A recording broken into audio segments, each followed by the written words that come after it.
Hi there, new faces and old friends. Today we have a story. I hope you enjoy this beautiful story. Let's go.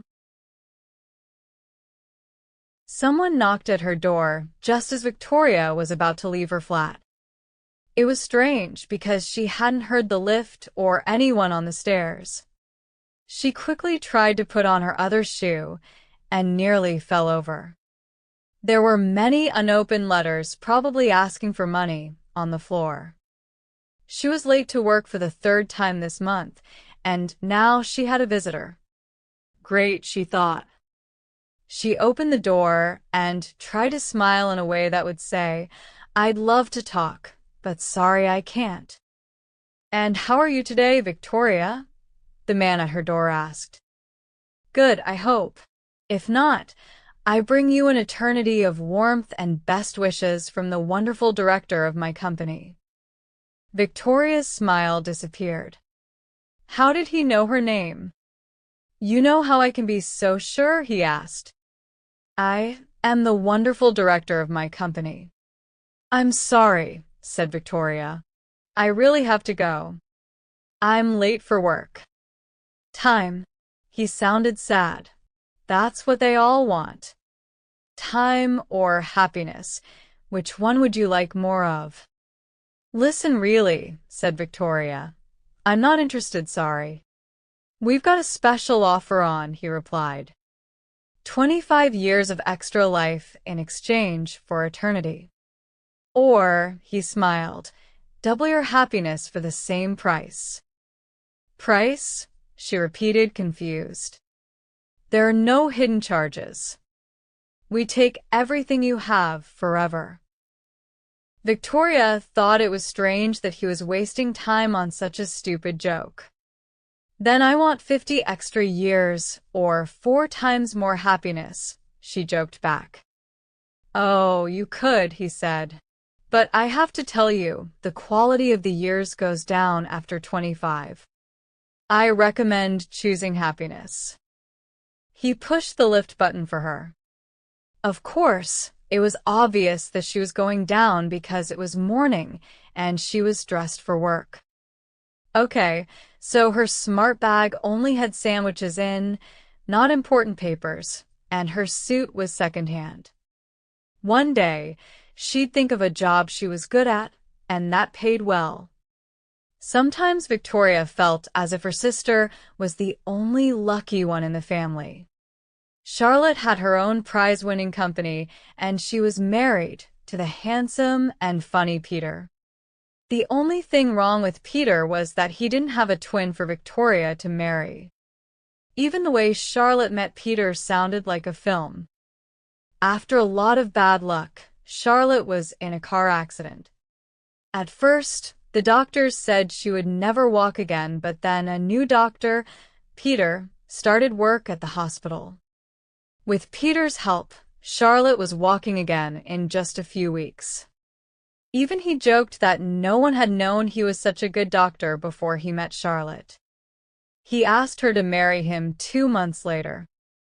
Half a year after the accident, Charlotte started her company, and now they lived in the most expensive part of London.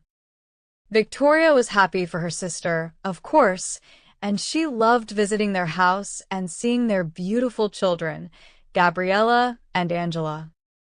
But sometimes it made her feel bad that she didn't have any good luck for herself. Remembering Charlotte's accident made her think. It was impossible to know what might happen in the future. But what if I get killed by a bus tomorrow? Then your perfect life will only last one day. Time or happiness, I can only offer one. I can't do miracles. Another company does those. Well, maybe you should change jobs, she said, and pressed the lift button herself. "No," he said. "I've tried working for them. Their sales team makes a very different offer. Have a hard life now, then be happy for eternity. Some customers like the idea, but honestly, it's much harder to sell it." The lift wasn't even moving, so she turned towards the stairs. She was going to be so late to work. But as she started down the stairs, she suddenly remembered something. "Oh no," she said. Gabriella and Angela, her little niece's birthday presents, were still sitting on the kitchen table. There wasn't time to go back and get them now. "It's time you want, isn't it, Victoria?" "I always know," he called after her. "I don't believe these stupid things you're saying, and I don't have time to talk to you." She stopped talking because she realized she was admitting that she needed more time. Then she screamed as he slid down the banister and suddenly appeared in front of her, floating in the air with his arms and legs crossed. "Aha," he said. "You want happiness instead." Victoria moved backwards and put her hand against the wall so she wouldn't fall. Now she knew who the strange man was. "I'm happy enough, thanks," she said, starting to run down the stairs. "Are you happy, Victoria?" he asked as he continued to slide down the banister with her. "Of course, your job is not bad.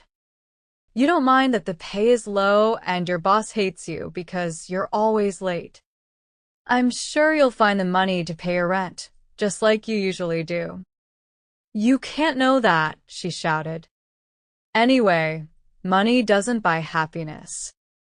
"True, Victoria, true. It's love that makes the world go round." "Exactly," she said.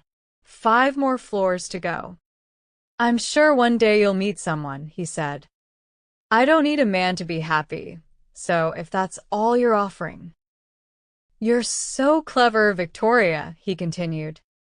"So few people understand that happiness comes from inside us, not from things we can buy or from other people.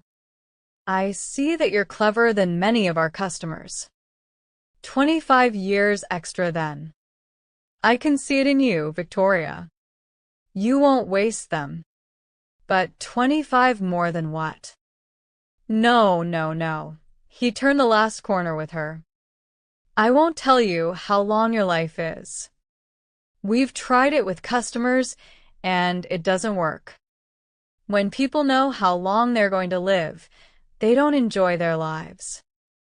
I don't believe in any of this. Or in you." He jumped off the banister and held up something small and white. "Your sister didn't believe it either," he said. "Not until she had her accident. Here's my card if you change your mind." And he disappeared. Victoria was alone on the stairs, her mouth open in shock. This story written by Nicola Prentice.